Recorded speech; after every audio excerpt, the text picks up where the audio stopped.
नमस्कार, मैं शिवम पांडे। अभी मैं मौजूद हूँ लखनऊ कांग्रेस मुख्यालय पर, जहाँ पर कांग्रेस उत्तर प्रदेश के प्रभारी राजेंद्र पाल गौतम और अजय राय जी द्वारा एक प्रेस कॉन्फ्रेंस आयोजित किया गया है।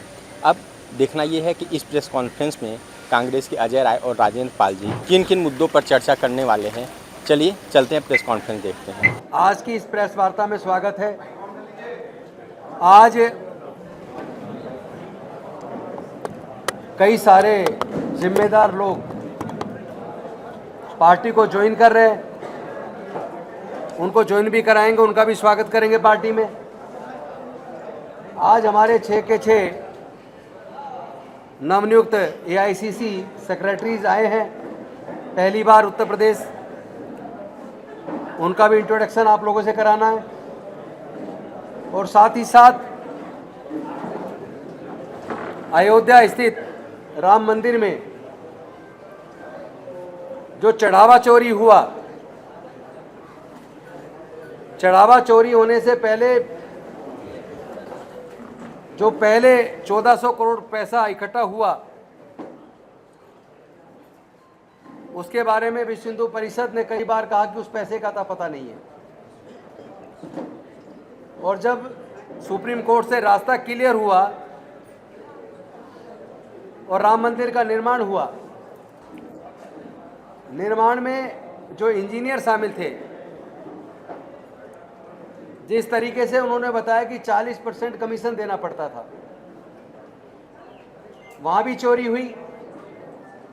और जब मंदिर बन गया, सुप्रीम कोर्ट के आदेश पर ट्रस्ट बनना था, प्रधानमंत्री जी ने उस ट्रस्ट को बनाया।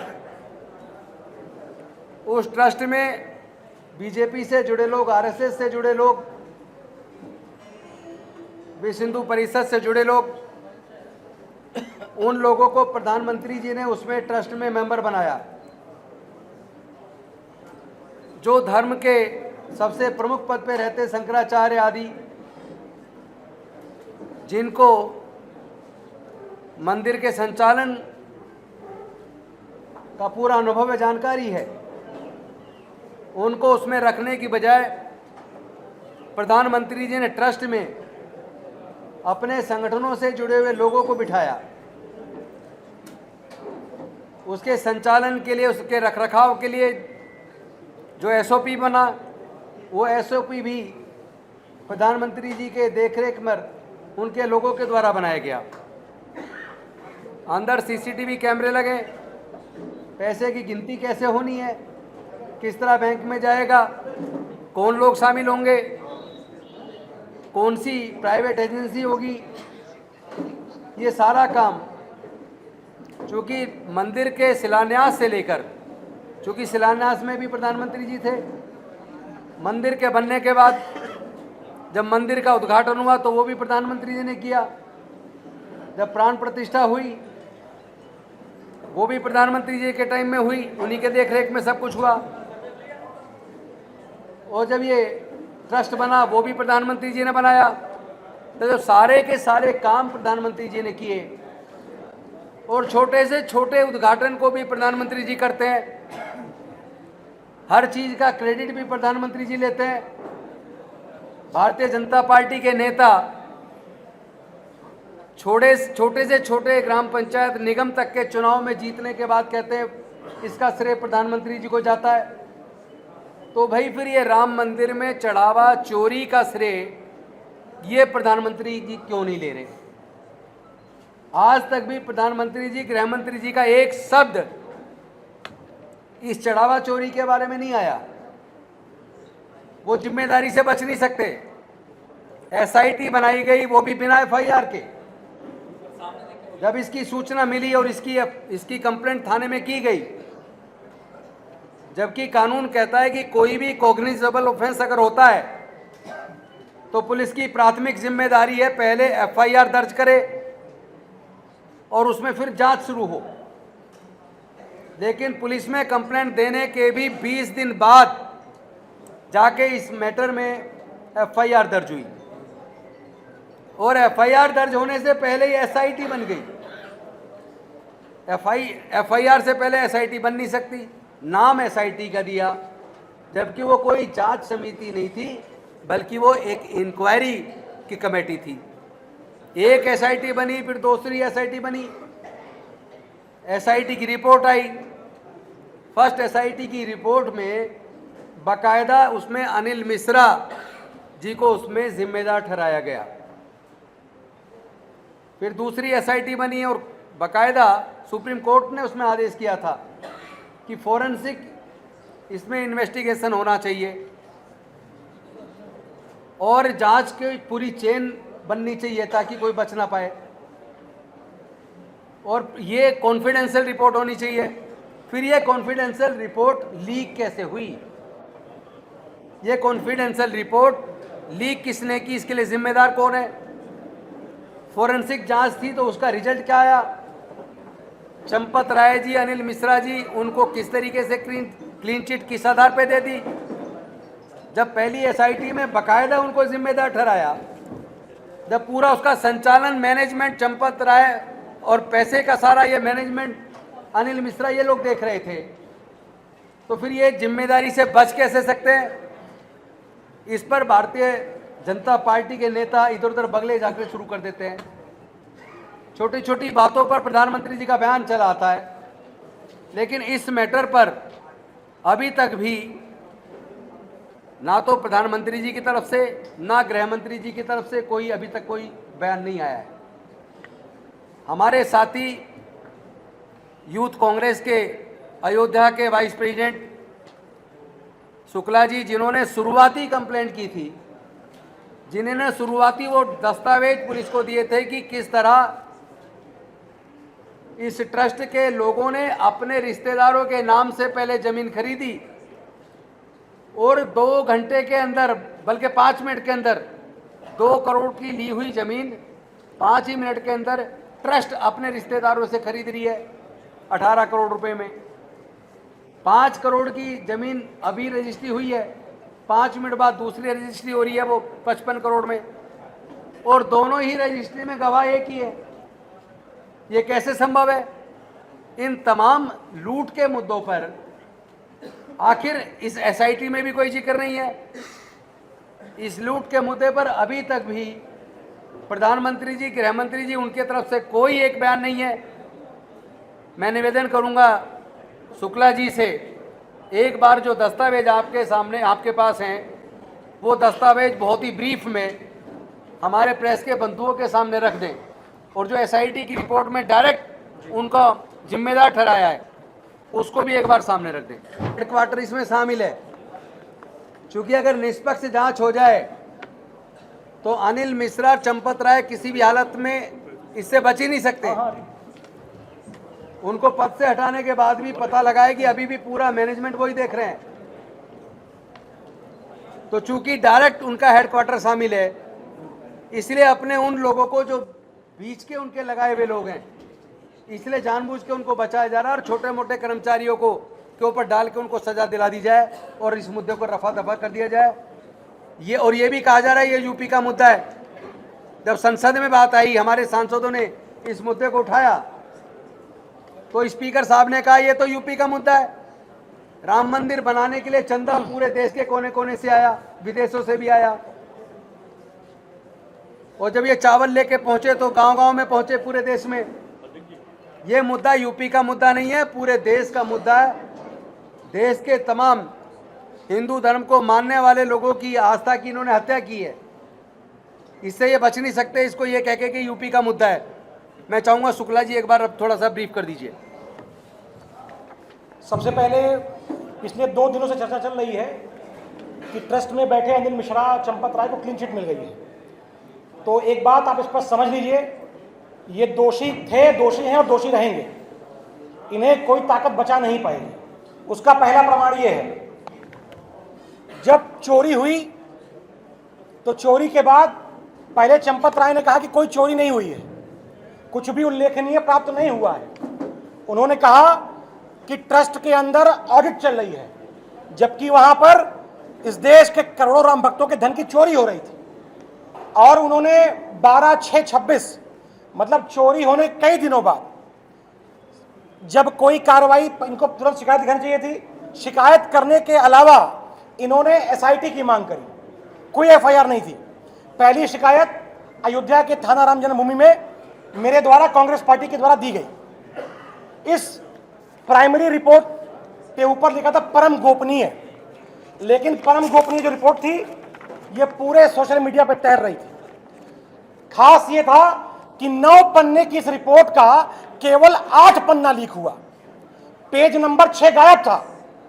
और इस पेज नंबर 6 में स्पष्ट रूप से, ये पेज नंबर 6 है, ये लीक नहीं हुआ था, ये गायब था। पेज नंबर 6 पे मैं शॉर्ट बता दे रहा हूं आपको। इसमें एक पंक्ति में लिखा है, डॉक्टर अनिल मिश्रा का उत्तरदायित्व वरिष्ठ पर्यवेक्षणीय स्तर पर परिचित होता है। उनके संबंध में उत्तरदायित्व इस आधार पर निर्धारित होता है कि उन्होंने सुरक्षा उपायों के प्रभावी क्रियान्वयन को सुनिश्चित नहीं किया, अनुपालन न होने की जानकारी प्राप्त होने के बावजूद पर्याप्त सुधारात्मक कार्य नहीं किए। अंतिम पंक्ति इसमें जो लिखी हुई है कि डॉक्टर अनिल मिश्रा इन दायित्वों के प्रति उदासीन रहे, जिसके वजह से चोरी गबन जैसी परिस्थिति उत्पन्न हुई। इस एसआईटी की प्राइमरी रिपोर्ट में चंपत अनिल मिश्रा को दोषी माना गया। तो जब वो रिपोर्ट कल सबमिट हुई तो ये कैसे हो सकता है कि वो दोष मुक्त हो गए? जो एसआईटी मान रही है इस बात को ना, ये एसआईटी मान रही है इस बात को। तो पहली बात, ये बात आज खारिज होनी चाहिए कि अनिल मिश्रा कहीं से भी दोष मुक्त, चंपत राय कहीं से दोष मुक्त है। क्योंकि जो कार्रवाई हो रही है वो सिर्फ चोरों की नहीं हो रही है, उस पर यह हो रहा है कि किनके जिम्मेदारियों के निर्वहन न करने की वजह से ऐसी घटनाएं हो पाई हैं। इसके बाद अभी आदरणीय प्रभारी जी ने बताया कि 2021 में जमीन की खरीद फरोख्त हुई। इस देश के अंदर अयोध्या को, चूंकि मैं अयोध्या से हूं, अयोध्या वासियों को, भगवान राम को और राम की जन्मभूमि को अपमानित भारतीय जनता पार्टी संघ के लोगों ने किया।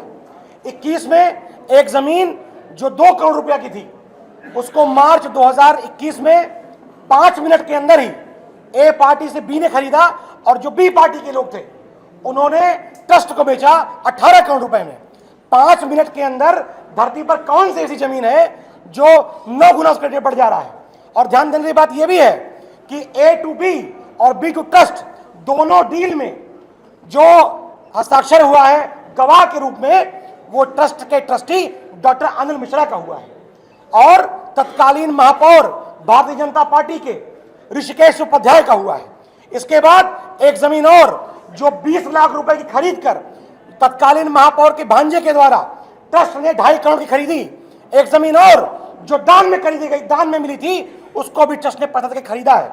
एक जमीन आप ये देख लीजिए, ये 2023 में जमीन खरीदी, ये इलाका है माजा शहनवाजपुर। ये जमीन इन्होंने खरीद, चंपत राय की चमचमाती फोटो आप देख लीजिए।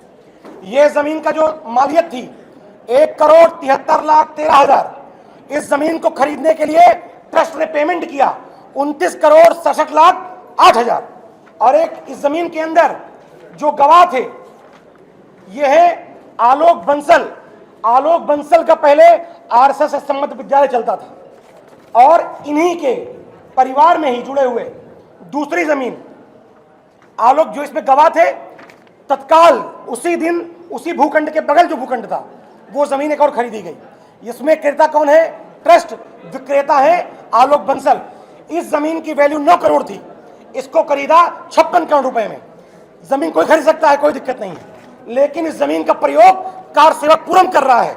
इस जमीन का प्रयोग जो वहां पर आप गांव से होंगे चरी होता है, जो गाय खाती है, वहां चरी बोया जा रहा है। इस देश के करोड़ राम भक्तों का पैसा 86 करोड़ रुपया चंदा लेकर एक कार सेवक पुरम उसका यूज कर रहा है, पैसे का दुरुपयोग कर रहा है और मंदिर से दूर भी है ये। और जब इन पर आरोप लगा चंपत राय पर, तो चंपत राय ने मीडिया से कहा कि हम पर आरोप गांधी की हत्या का भी है, आप क्या करेंगे हमारा? और उन्होंने बाद में यह भी कहा कि राम मंदिर जो जमीन खरीद रहा है दूर दूर, जिन लोगों के अधिग्रहण हो रहा है मंदिर के आसपास, इनको पुनर्वास की जमीन हम देंगे।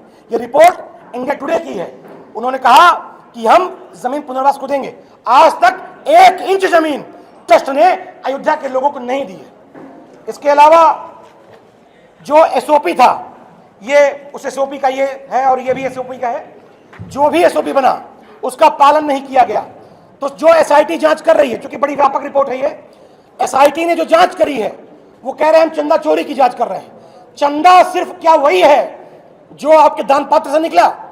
वो तमाम राम भक्त जिसने शायद सोना सोना चांदी दिया, चाहे वो किसी ने ईंट दी चांदी की, चाहे अपने कान की बाली पैर का पैर किसी महिला ने दिया, चाहे देश के किसी किसान ने अपना गेहूं गन्ना बेच के पैसा दिया, उसका कहीं दुरुपयोग हुआ तो चंदा चोरी की श्रेणी में वो आता है। अगर एसआईटी जांच कर रही है तो एसआईटी ने आज तक उन जमीनों की जांच क्यों नहीं की जो 8-9 जमीनें ऐसे ट्रस्ट ने खरीदी जिसका कब्जा वो नहीं ले पाए, उसकी जांच क्यों नहीं कर रहे हैं? मैंने लिखित शिकायत दर्ज कराई, एसआईटी को पत्र लिखा, उस पत्र की प्रति मैं आपको उपलब्ध करा दूंगा। मैंने कहा कि मुझे मिलने का समय चाहिए, मेरे पास सबूत है, कांग्रेस पार्टी के प्रतिनिधि के रूप में मैं देना चाहता हूं, हमको मिलने का समय नहीं दिया गया। मैं भी आपसे मांग करता हूं कि मुझे समय दें। ये तमाम जो ये गड्डियां बनाकर मैं बैठा हुआ हूं, ये आरएसएस, विश्व हिंदू परिषद, बजरंग दल, भारतीय जनता पार्टी और पूरे आरएसएस परिवार की भ्रष्टाचारी कुंडली है। ये उन्होंने जो लूट करी है, डकैती करी है राम मंदिर में, राम मंदिर से जुड़े तमाम राम भक्तों की आस्था का डकैती किया है, ये उसकी रिपोर्ट है।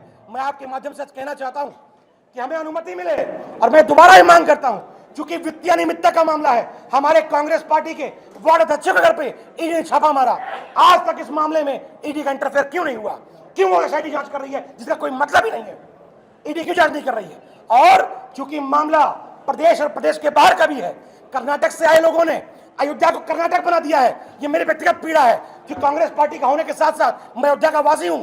मेरे अयोध्या को भारतीय जनता पार्टी उस संघ के लोग बर्बाद करने पर लगे हुए हैं। कर्नाटक से लोग आकर हमारे अयोध्या में जमीन खरीद रहे हैं और उन जमीन का बंदर बाट यहाँ पे ट्रस्ट में बैठे लोग कर रहे हैं।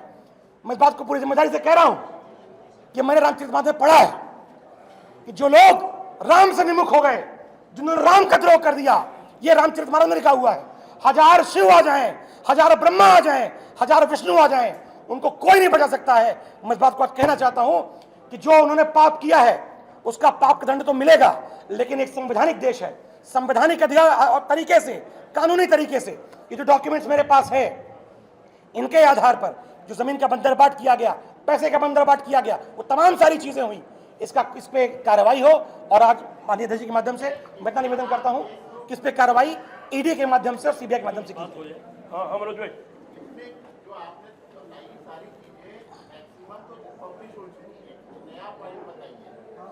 नया पॉइंट यह है कि आपने देखा होगा कि इस प्रकरण के तत्काल बाद एक व्यक्ति का इस्तीफा होता है, उसका नाम है भैया जी जोशी।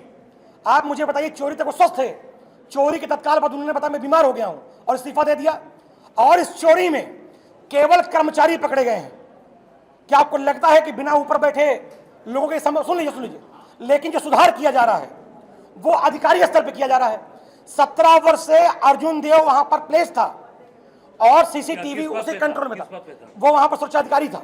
इसके बावजूद भी उससे पूछताछ नहीं की गई। 17 वर्षों तक वहीं डिटे रहने के बाद भी उसका ट्रांसफर कर दिया गया। उस पर क्यों कार्रवाई तय नहीं की गई? गोरखपुर मुख्यमंत्री गोद में बैठा दिया गया उसको, क्यों उस पर कार्रवाई नहीं की गई? क्यों ये एसआईटी की रिपोर्ट पे अगर टिन्नू यादव, लोकुश मिश्रा तमाम जैसे लोग गिरफ्तार हो रहे हैं तो अनिल मिश्रा गिरफ्तार क्यों नहीं हो रहे? ये तो उसमें रिपोर्ट में है ना, क्यों गिरफ्तार नहीं किए गए? तो नई बात यही है। एक चीज मैं ये जानना चाहता हूँ कि जब एसआईटी सुप्रीम कोर्ट कह चुका है कि एसआईटी रिपोर्ट मुझे सौंपेगी, सुप्रीम कोर्ट को सौंपेगी, ये कौन सी रिपोर्ट है जो अभी 2 दिन पहले जिसके आधार पे चंपत राय, अनिल मिश्रा और राव को क्लीन चिट दी जा रही है? अगर पुरानी एसआईटी भंग हो गई तब कौन सी वो रिपोर्ट दे रही है? ये रिपोर्ट जो मैं आपको दिखा रहा हूं वो क्या सबमिट हुई वो उनका अपना विषय हो सकता है। जो रिपोर्ट मैं आपको दिखा रहा हूं, ये पहली बार जब इन्होंने मांग करी सरकार से कि आप एसआईटी बनाइए, मतलब जो व्यक्ति स्वयं ट्रस्ट में बैठा हुआ है, जांच क्या करेगा वो? लेकिन जांच कराई और मुख्यमंत्री ने कहा था दूध का दूध, पानी का पानी होगा। दूध कहाँ है, पानी कहाँ है, किसी को नहीं पता। लेकिन इस पन्ने में एक चीज दिख के आती है कि अनिल मिश्रा दोषी हैं। ये इसमें जो एसओपी में भी है, ये सब चीजों में लिखा हुआ है। क्या जिन 7 लोगों की गिरफ्तारी हुई है, 7 या 8 लोगों की, क्या वो इसी रिपोर्ट के आधार पर? हाँ, इसी के आधार पे। तो क्या इस रिपोर्ट में अगर अनिल मिश्रा दोषी है तो उनको गिरफ्तार नहीं किया गया? नहीं किया गया, बिल्कुल करना चाहिए उनको, ये मैं कहना चाहता हूँ। चोर बहुत सारे भाई हैं, एक दूसरे को बचाने की कोशिश कर रहे हैं। बाकी सुप्रीम कोर्ट नहीं, सवाल ये है कि ये ईडी, सीबीआई, इनकम टैक्स, क्या ये केवल विपक्ष के लिए हैं? इस जांच में वो चुप क्यों बैठे हैं? क्या वो बीजेपी के पार्टी बन गए? क्या उनकी दायित्व नहीं, उनकी जिम्मेदारी नहीं है? हम तो ये मांग करते हैं सुमोटो इसमें सुप्रीम कोर्ट को दखल देना चाहिए और जांच उसकी देखरेख में हो। उसकी सुप्रीम कोर्ट की देखरेख में होनी चाहिए। गिनती प्रक्रिया में साइन है, ये देखिए। और चंद्रभान जी कुछ कह रहे हैं। हाँ, चंद्रभान जी बोलिए।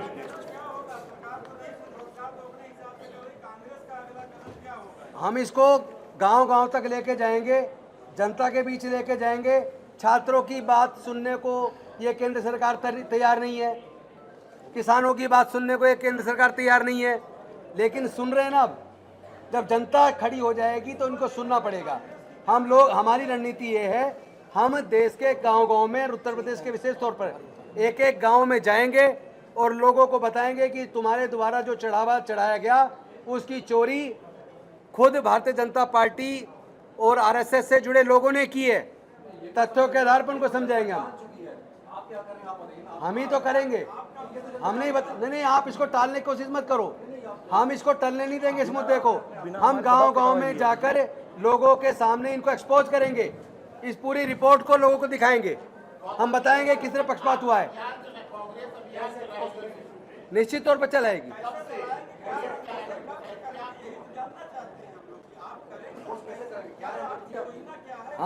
हमारी योजना ये है, हमारे 6 के 6 जो सेक्रेटरीज और जो हमारे ज़िले के पदाधिकारी, उनके माध्यम से अपनी टीम बनाकर हमारे लोग उत्तर प्रदेश के एक एक गांव में जाएंगे और एक एक गांव में जाके इनको एक्सपोज करेंगे, लोगों को बताएंगे किस तरह उनकी आस्था का इस्तेमाल हुआ, सत्ता पाई और उन्हीं की आस्था की हत्या हुई। और हत्या करने वाले कोई और नहीं थे, बल्कि हत्या करने वाले वो ही लोग हैं जिन लोगों ने उनकी आस्था का इस्तेमाल करके सत्ता प्राप्त की। तो आपने सुना, कांग्रेस उत्तर प्रदेश के प्रभारी राजेंद्र पाल गौतम और अजय राय जी ने चंदा चोरी पर आज एक प्रेस कॉन्फ्रेंस किया था, जहां पर उन्होंने चंदा चोरी को लेकर एक बड़ी बात कही है। उन्होंने कहा कि जो एसआईटी की जांच सुप्रीम कोर्ट में गई है, उसमें एक पृष्ठ गायब था जो सुप्रीम कोर्ट में नहीं गया है, और तमाम मुद्दे पर उन्होंने बातें की हैं। अब देखना ये है, उन्होंने बोला है कि वो चंदा चोरी को उत्तर प्रदेश के गांव-गांव तक ले जाएंगे। अब देखना ये है कि क्या कांग्रेस अपनी बातों को गांव-गांव तक ले जा पाएगी। क्या है आपकी राय, कमेंट बॉक्स में ज़रूर दीजिएगा। कैमरामैन उत्कर्ष के साथ मैं शिवम पांडे।